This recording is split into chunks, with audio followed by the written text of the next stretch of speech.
Welcome to PTI, boys and girls. Don't go there. In today's episode, Morant is suspended, the Warriors are out, and Canada is eliminated from the Stanley Cup playoffs. But we begin today with the Celtics pummeling the 76ers 33-10 in the third quarter of Game 7 yesterday on their way to a 24-point rout of Philadelphia. Jason Tatum had 51 points for the Celtics, while MVP Joel Embiid and James Harden combined for just 24 points on 8 of 29 shooting. Wilbon, who gets the blame in Philly? Tony, everybody. Everybody's getting the blame in Philly. Everybody's going to get the blame. They're going to have to share it. I mean, people in Philly may be trying to, prioritize them. I don't care to do that. There's enough blame to go around. I don't even know where it's going to start. For me, in this league, it starts with the players. It's a players' league. And you got two guys with MVP trophies, James Harden and Joel Embiid, in that order chronologically, and my dear friend, Doc Rivers, who you like very, very much as well for a period of decades. Doc is going to get a lot of blame. And they have to share it, Tone. There's no running from it. You can't run from it in Philadelphia anyway. When you have the kinds of games that Embiid and Harden had. Tony, Harden, who used to shoot the ball every time he touched it, now gets within 4 feet of the rim and is looking for a three-point shooter to dish it to with the clock running down. What? I mean, it's not James Harden, even though he had two huge games. The other times, I'm wondering what he's doing, and Embiid, who I voted for MVP, just disappears for long stretches, and he's too good for that. And Al Horford owns him. He's in his head. And and I've been reading the Philly papers trying to figure out where it is they're pinning specific things on Doc Rivers about not adjusting and not having the team ready and their various points of view. But the blame's going to fall on all three of them. Yeah, so let me go to Harden and Embiid first because, as you say, they have been MVPs in the league. Harden, 2 of the games that Philadelphia won in this series, Harden scored 45 and 42. And then you tell me in a Game 7, he takes 11 shots? What? Yeah. 3 for 11? 11 shots? We have seen him choke in the playoffs before. But if you're capable of scoring 45 points, you cannot take 11 shots in a game. You're killing the team. Now we go to Embiid, who, as you say, you voted for MVP. Embiid is great. He's very yappy when it's going well. He does this to the crowd in Philadelphia all the time. Come on, cheer me, applaud me. You love me, don't you? Well, here are his numbers in a Game 7. 5 of 18. And as you say, Al Horford ate him up at least 2 games in this series. Killed him. 4 rebounds through 3 quarters. 4. He's now 0-3 in Game 7s leading to conference finals. And he actually said, this is a direct quote, "You can't win alone. I can't win alone. Me and James, we just can't win alone." So are you blaming Tyrese Maxey and Tobias Harris? Because that's what it sounds like. You're the MVP, and you came up small. You came up small. I love Doc Rivers. I'm glad Doc won a ring with the Celtics, because since then, it is a debacle. Okay, there's Doc's records. Come on, Mike.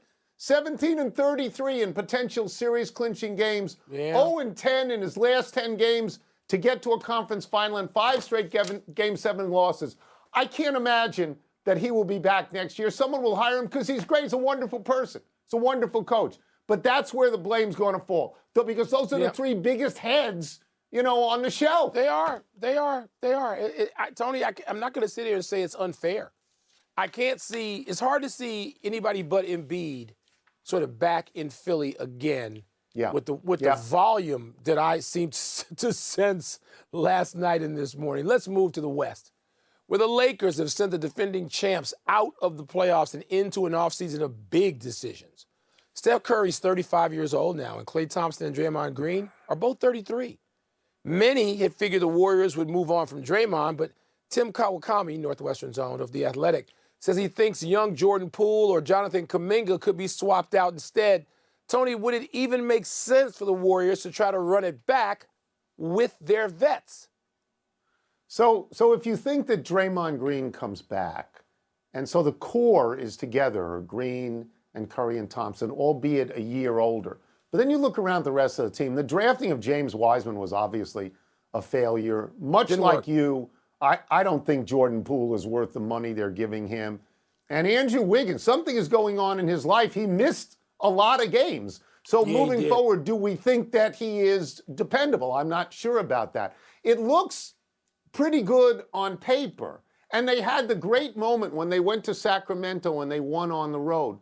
But to be fair, Sacramento hadn't been in the playoffs in 17 years. And then they lost to the Lakers, a team that needed to get into the main draw through the play-in game. So, Mike, I just don't think Golden State is scary anymore. I think they're in a large pack of teams that are chasing Denver. Yeah, Tony, I agree with you completely. I don't see running it back as working. It worked for a long time. It was great. I'm in personal mourning. I get springtime trips to Northern California, San Francisco, and Oakland every year since 2013. The last time I think the Warriors weren't even relevant. In 14, I think they lost that 7-game series famously to Doc Rivers and the Clippers. But nonetheless, Tony, it moves on. And they're great young players in the league now like Jokic, and they're ready.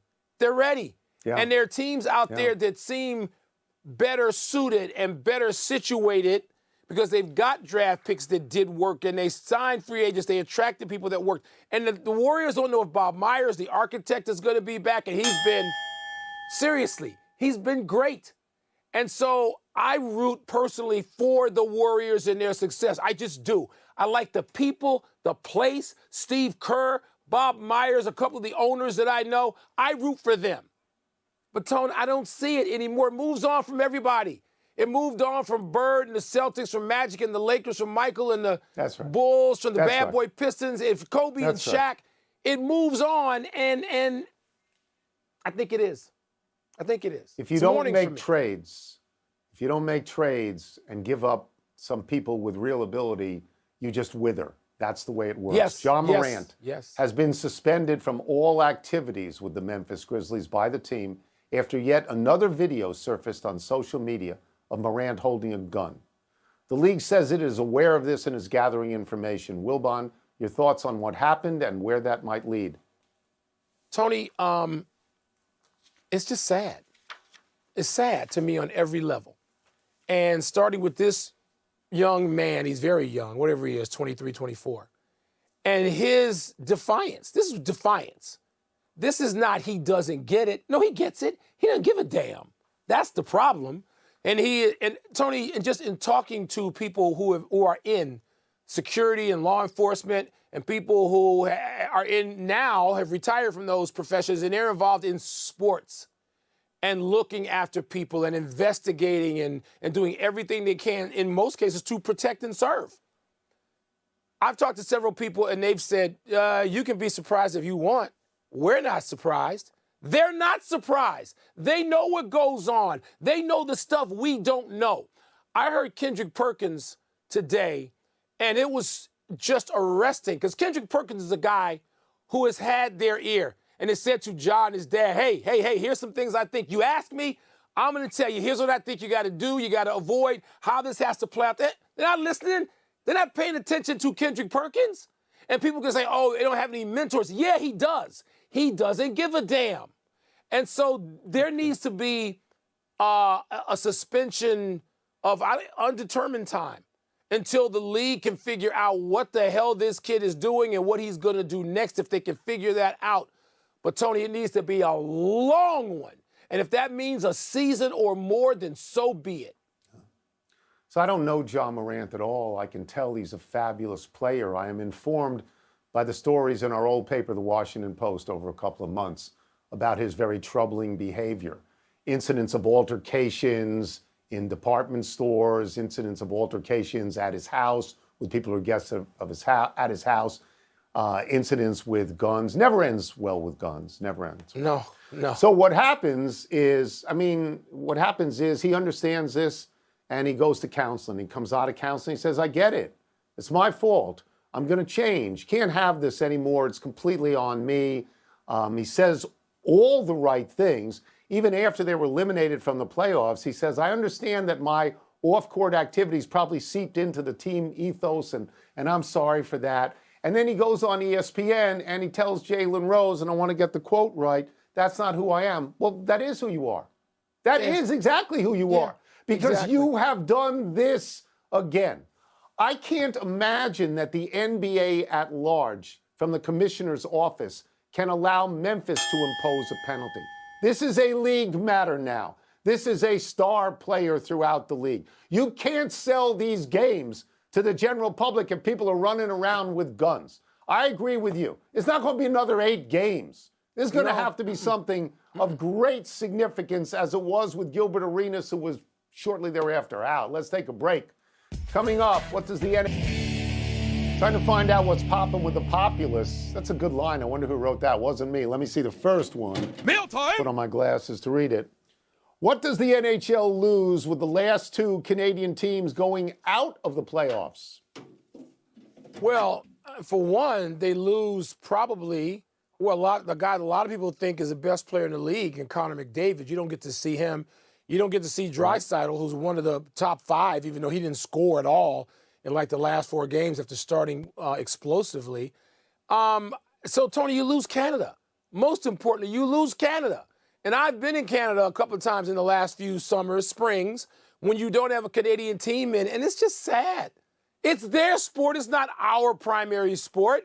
And I was hoping that Toronto or Edmonton or both, that's what I was hoping, would be deep in the playoffs, conference finals or finals, and that ain't going to happen, and it's sad. So I think you lose a certain amount of romanticism. There is a romantic notion that Canadian teams should win because it is the national sport of Canada. But let's be fair here. The Canadian teams aren't made up exclusively of Canadian players. That's no, crazy. They're not. They're Canadian players on every single team in the league, right? There was the original 6. There's 26 more teams, and most of them are in the United States. Expansion is a carefully planned team. So you get Dallas, and you get Carolina, you get Florida, you get Tampa Bay, cities that by and large don't even have any snow and Seattle. ice, and they end up winning. Luckily, is still in. That's close to Canada. They end up winning the Stanley Cup. You know, so You know what you really miss for me? The Bruins going out. The Bruins going out is what I miss. The original 6 teams only had 2 Canadian teams, Montreal and Toronto. Yeah, the Sun Belt. The Sun Belt. Seriously? I mean, we got to have You're in the the Sun Belt in Belt. the Stanley Cup You're final. sitting in the Sun Belt. Every single day you say, here in the desert. You're in the Sun Belt. They don't need to be in the Stanley Cup finals. How concerned they're not? Don't worry about it. How concerned should the Padres be about getting swept by the Dodgers? Not as much as they might have been a year ago, because they hadn't beaten and eliminated the Dodgers, which they did last year in the playoffs. So, it's too early. It's too early to be all that concerned. And I know the Padres, first of all, they spend so much money. I mean, they're in Yankeeville. I'm not even sure who spends more money right now, the Yankees or the Padres, in terms of salary. But it's too early to get concerned, because you don't feel like they own you. This is not anymore like the Packers and the Bears. The Padres got out from under that, at least temporarily, by winning in the postseason, and there's a long summer to go. So first of all, the Dodgers are a really good team. Okay, don't make it seem like you got swept by some last place team. Now, you have spent a lot of money if you're San Diego, and you're 19-22, I think. The Mets have spent more money. They're 20-21. Money alone doesn't do it. It's just not, you just can't throw money at it and assume that you're automatically going to win. I agree with you. We're 40 games in. We got 120 to go.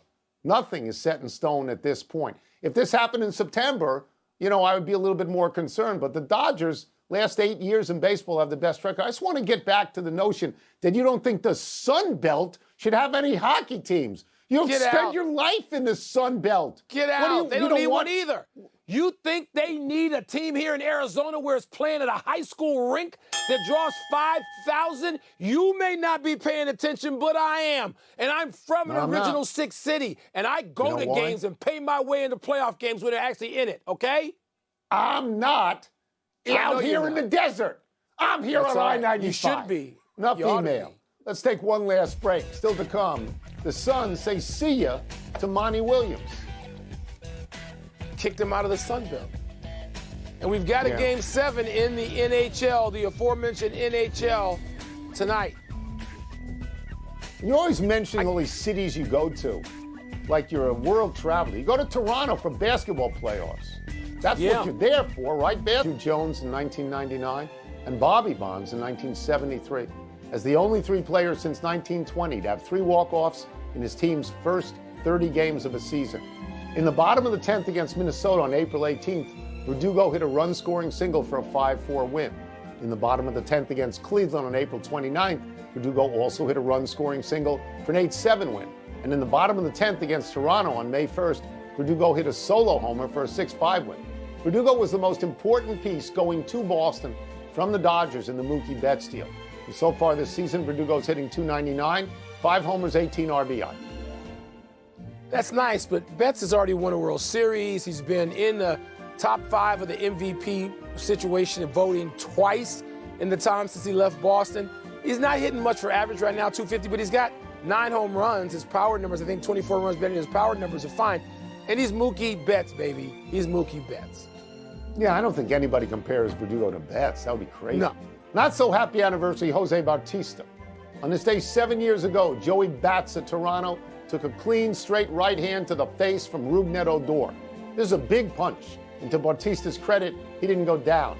The history that led to that punch went back a full season. The Rangers were steamed at Bautista's extravagant bat flip the year before in a playoff game. Just prior to this punch, Bautista had been plunked by a Rangers pitcher, an obvious hello, how you doing, from the bat flip. Bautista then deliberately slid hard into Odor at second on the next pitch, and Odor MMA'd Bautista in the face. Boom!